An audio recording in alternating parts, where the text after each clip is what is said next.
भारत में सरकारी मुलाजमीन और पेंशन हासिल करने वालों के लिए 8वें पे कमीशन की खबर इस वक्त सबसे ज्यादा जेर बहस मौजू बन चुकी है। लाखों सरकारी मुलाजमीन को उम्मीद है कि इस कमीशन के जरिए इनकी तनख्वाहों और अलाउंसेस में बड़ा इजाफा होगा। आम तौर पर हुकूमत हर 10 साल बाद एक नया पे कमीशन तश्कील देती है जो सरकारी मुलाजमीन की तनख्वाहों, पेंशन और दिगर माली सहूलियात का जायजा लेकर नई सिफारिशात पेश करता है।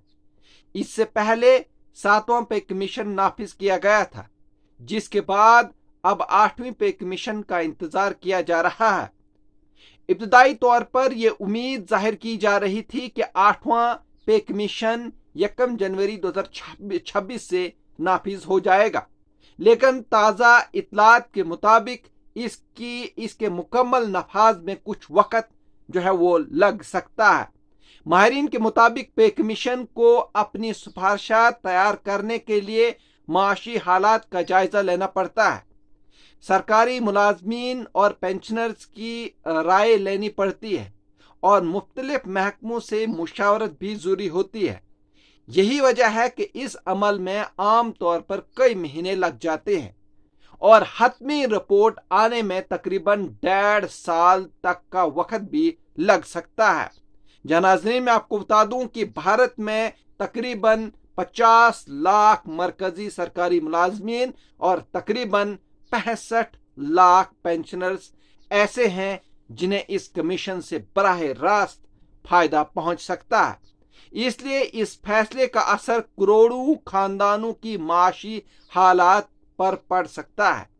हुकूमत ने अब मुलाजमीन, पेंशनर्स और ट्रेड यूनियन से भी तजावीज़ मांगना शुरू कर दी है ताकि नई तनख्वाहों, अलाउंस और पेंशन के निज़ाम को बेहतर बनाया जा सके।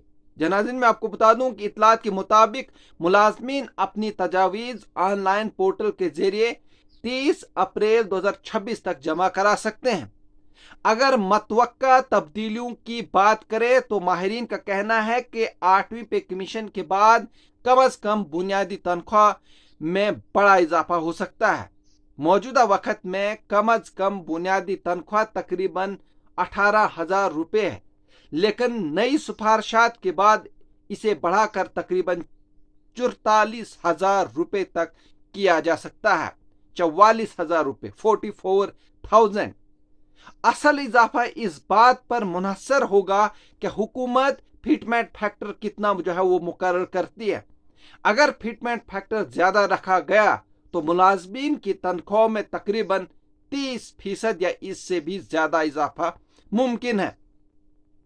इसके अलावा सिर्फ बुनियादी तनख्वाह ही नहीं बल्कि कई दूसरे माली फवाइद में भी तब्दीली की वो तवक्का है। इनमें महंगाई अलाउंस यानी DA, हाउस रेंट अलाउंस यानी HRA, सफरी अलाउंस, मेडिकल अलाउंस और पेंशन से मुतल्लिक फवाइद शामिल हैं। कुछ मुलाजमीन यूनियंस ने यह भी तजवीज़ दी है कि महंगाई अलाउंस का 50% हिस्सा बुनियादी तनख्वाह में जम कर दिया जाए ताकि मुलाजमीन की आमदनी मजीद बेहतर हो सके। चूंकि पे कमीशन के नफाज में ताखीर वो हो सकती है, इसलिए एक अहम सवाल ये भी उठ रहा है कि क्या मुलाजमीन को बकाया रकम यानी एरियर्स मिलेंगे या नहीं। कहीं ना कहीं बहुत बड़ा सवाल है।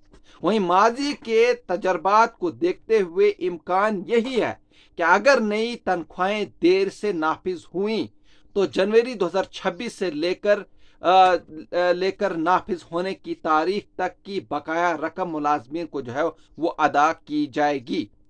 बाज़ अंदाजों के मुताबिक ये रकम कई मुलाजमीन के लिए लाखों रुपए तक भी पहुंच सकती है। जी हाँ, जो इनकी सर्विस और ग्रेड पर मुनहसर होगी।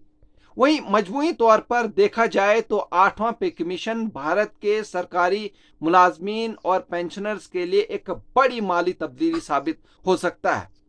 अगरचे इसके मुकम्मल नफाज में कुछ वक्त लग सकता है, लेकिन तवक्का की जा रही है कि 2026 के आखिर तक या 2027 के आगाज में हुकूमत इस पर हतमी फैसला ले सकती है। ताहम मुलाजमीन के लिए सबसे अहम बात यह है कि अगर अमल दरामद में ताखीर भी होती है तो इन्हें जनवरी 2026 से मिलने वाले इजाफी रकम यानी एरियर्स की शक्ल में मिल सकती है, जिससे इन्हें माली तौर पर बड़ा फायदा जो है पहुंचने की उम्मीद है। जहां नाजरीन, अगर आप इस तरह के और भी न्यूज़ देखना चाहते हैं तो आप हमारे चैनल को सब्सक्राइब कर सकते हैं, लाइक कर सकते हैं और शेयर कर सकते हैं। मुझे दीजिए इजाजत, शुक्रिया।